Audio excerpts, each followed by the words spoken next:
좋은 아침입니다. 고린도전서 14장 26절에서 33절 보도록 하겠습니다.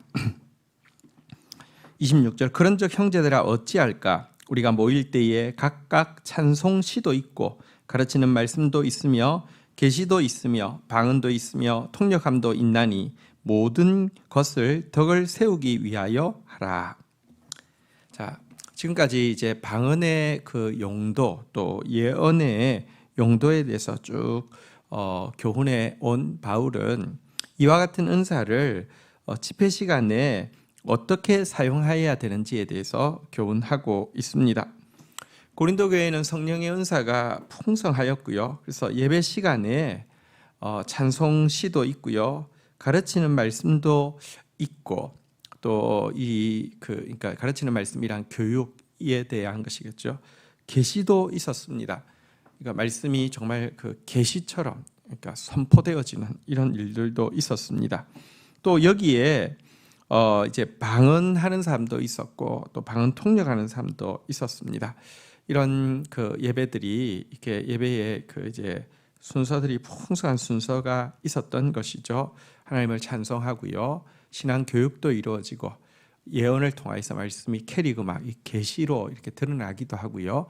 방언과 또 방언의 통역을 통하여서도 또 우리의 영혼의 고백들이 하나님을 향한 고백들이 또 공동체에 나누어지는 그런 그 풍성한 순서들이 있었는데요. 그런데 이 풍성한 순서들을 진행함에 있어서 대단히 중요한 한 원칙은 무엇이냐고 하면 모든 것을 덕을 세우기 위해서 해야 한다는 것입니다. 사실 고린도 교회는 은사에 대한 사모도 컸고 실질적으로 많은 은사도 임한 교회였지만 이 많은 은사들로 인하여서 예배 시간에 혼란을 초래하는 경우가 굉장히 많았습니다.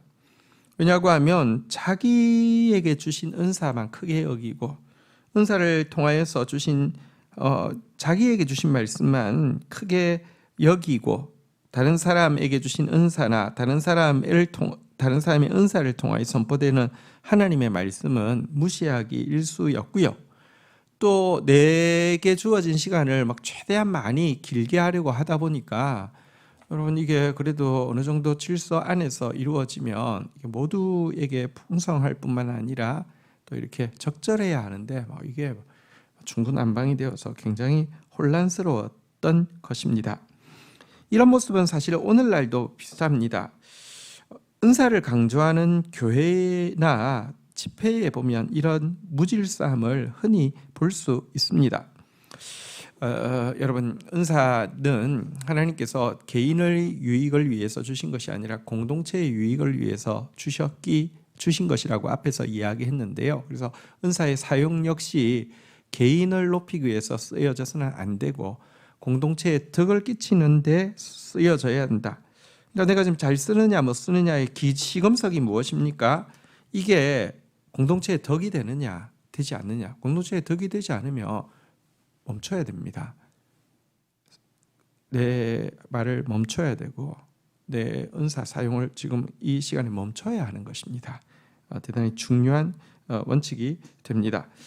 자, 우리 그 27절 한번 보도록 하겠습니다. 만일 누가 방언으로 말하거든 두 사람이나 많아야 세 사람이 차례를 따라 하고 한 사람은 통역할 것이요.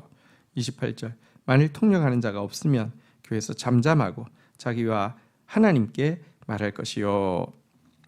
자, 여러분 은사자는 내게 지금 은사가 임했다 하더라도 여러분 나의 머리는 예수님이시고 예수님은 나의 머리이실 뿐만 아니라 다른 지체의 머리이시기도 함을 인정해야 합니다.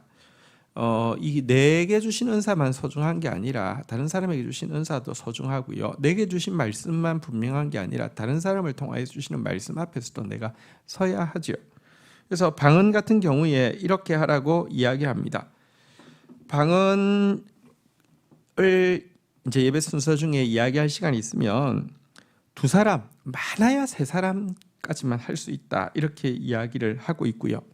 그러나 이것도 통역이 있을 경우에만 가능하지 통역이 없을 경우에는 방언으로 말하는 사람은 잠잠하고 그냥 그 방언으로 개인적으로 하나님께 말하고 또 그 방언이 자신에게 뭔가 말하는 게 있거든요. 그래서 그거 들으라고 그냥 이렇게 이야기하고 있습니다. 자, 29절부터는 이제 예언을 어떻게 사용해야 되는지에 대한 것입니다. 사실 예언은 방언보다는 공동체에 덕을 끼치기 위한 것이고 또 알아들을 수 있는 말로 하는 것이기 때문에 훨씬 더 풍성하게 하면 되지 않겠습니까? 자, 그런데 여기에도 원칙이 있습니다. 29절. 예언하는 자는 둘이나 셋이나 말하고 다른 이들은 분별할 것이요. 30절. 만일 곁에 앉아 있는 다른 이에게 계시가 있으면 먼저 하던 자들은 잠잠할지니라.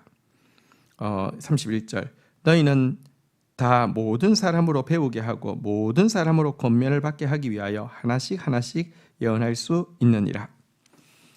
예언이 더 중요한 거 맞습니다. 공동체 예배에서는. 그런데 예언도요, 무제한으로 하는 것이 아니라 이것 역시 두 사람이나 세 사람 정도가 이렇게 예언하게 하도록 되어 있고요.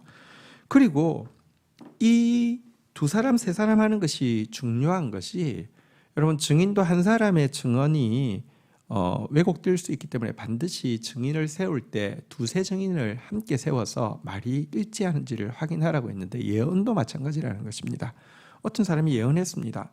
근데 다른 사람이 예언했고 또 다른 사람이 예언했는데 두 사람의 예언은 좀 일치하는데 한 사람의 예언이 일치하지 않으면 이것은 뭔가 잘못되었을 수 있다는 것입니다. 그래서 두세 사람이 예언하게 하고 성도들은 열린 마음으로 분별하면서 하나님의 일치된 교통하심이 있는지를 점검하라, 이렇게 이야기를 하고 있습니다. 자, 그런데 예언하는 사람이 예언하는 시간에 지금 이제 자기가 임한 예언이 안 끝났다고 계속 길게 할 수도 있지 않겠습니까? 이때 이렇게 이야기합니다. 내가 지금 이야기하고 있는데도 어떤 사람에게 또 새로운 계시가 임했다고 이야기하면 멈추라고 이야기합니다. 나를 통해서 다 말씀하시지 않습니다.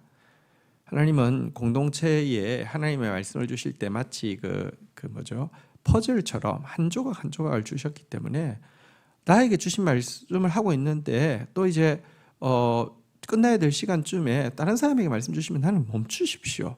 다른 사람을 통해서 또 이어서 말씀하게 하신다는 것입니다.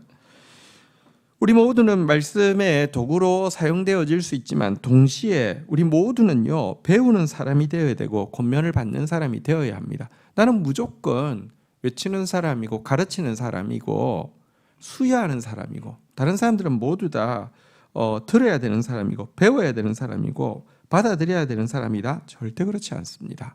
그러니까 나도 말씀의 도구로, 예언의 도구로 사용되고 있어도 질서 안에서 다른 사람을 통해서 하시는 말씀을 들을 수 있도록 그때도 절제해야 될 때 절제하고 앉아야 될 때 앉아야 된다라고 이야기하고 있습니다. 그런데 혹시 이런 사람이 있을 수 있습니다.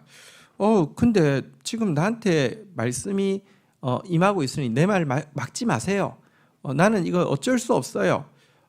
이거 지금 내 말 끊지 마세요. 내 말을 끊는 것은 하나님 말씀 끊는 겁니다. 이런 식으로 또 주장할 수도 있지 않겠습니까? 그런데 여기에 대해서 바울이 미리 알고 이렇게 이야기합니다. 32절, 33절입니다. 예언하는 자들의 영은 예언하는 자들에게 제재를 받나니, 33절 앞부분입니다. 하나님은 무질서의 하나님이 아니시요 오직 화평의 하나님이시니라. 지금 나한테 임한 말은 내가 끊을 수가 없어요. 이것은 하나님께서 주신 것이니까 막지 마세요, 이렇게 이야기하는데 바울은 이렇게 영적 은사, 영적 지혜에 대해서 성숙한 바울은 이야기합니다. 그거 잘못된 말입니다. 예언하는 사람도 예언하는 사람의 영은 예언하는 자 자신에게 제재를 받습니다. 그래서 멈출 때 내가 절제할 수 없습니다. 틀린 말입니다. 멈출 수 있습니다. 절제하십시오. 이렇게 이야기를 하고 있습니다. 어떻게 이럴 수 있느냐? 여러분, 은사를 주신 분은 하나님이십니다. 하나님은 하나님의 성품대로 모든 것을 이렇게 만드셨고 또 사용하시는 분이신데 하나님 자신은 무질서의 하나님이 아니요 질서의 하나님이십니다. 하나님은 참 불화의 하나님이 아니라 화평의 하나님이십니다. 그렇다고 하면 그분께 받은 은사 역시 무질서할 수가 없고요. 질서 안에 있게 되어 있고, 그리고 불화를 만드는 것이 아니라 화평의 도구로 사용되어져야만 합니다.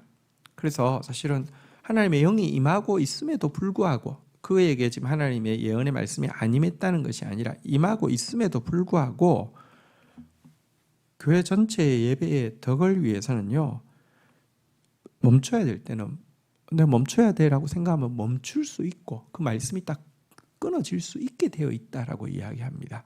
그러니까 난 말을 멈출 수 없고 하나님 말이니까 나 계속 해야 돼, 이것은 틀렸다는 것이죠. 하나님의 성품에 위배되기 때문에 그에게 임한 말이 하나님 말씀이라도 하나님의 성품에 위배되게 하나님 말씀하시지 않잖아요. 이런 분별력이 있어야 된다라고 이야기하고 있습니다. 어쨌든 은사는 소중한 것이지만 여기 보면 질서 있게 사용되어져야 하고 덕을 위해서 절제되어져야 한다는 것을 분명히 보여주고 있습니다. 우리 공동체의 은사가 풍성하기를 원하고, 그러나 은사가 풍성한다 할지라도 고린도 교회처럼 무질서하고 정말 그 불화를 일으키는 도구가 아니라 정말 화평 가운데, 질서 가운데 사용되어지는 그런 교회로 자라갈 수 있기를 축복합니다. 주신 말씀 붙잡고 기도하며 나가도록 하겠습니다. 하나님, 우리의 예배에 찬양이 드려질 때마다 참 하나님 앞에 상달되어지는 찬양이 되어지게 하여 주옵소서. 말씀이 계시를 통하여 선포되어질 때마다 정말 살아있는 계시, 살아있는 예언의 말씀이 되어지게 하여 주옵소서. 말씀의 교육이 이루어질 때마다 신비에 깊이 새겨지는 말씀의 교육이 되어지게 하여 주옵소서. 또한 방언, 통역, 이와 같은 은사들도 또 훌륭하게 유익하게 잘 사용되어지는 그런 모임들, 그런 기도회, 그런 영적 그 집회들이 있도록 주님 축사하여 주시기를 간절히 간구하고 소원합니다. 그러나 이와 같은 은사가 사용되어짐에 있어서 가장 중요한 것은 질서 안에서 하는 것이고 교회의 덕을 세우기 위해서 하는 것이며, 이 일을 위하여서 또 절제해야 한다는 것과 또 절제할 수 있다는 것도 알려주셔서 감사합니다. 은사로 인하여서 불화가 일어나고 은사로 인하여서 무질서가 만들어지는 것이 아니라 하나님이 허락하여 주신 것이오니 하나님의 성품답게 질서와 화평 가운데 은사가 풍성하게 사용되어지는 교회만 되도록 축사하여 주옵소서. 예수님의 이름으로 기도 올립니다. 아멘.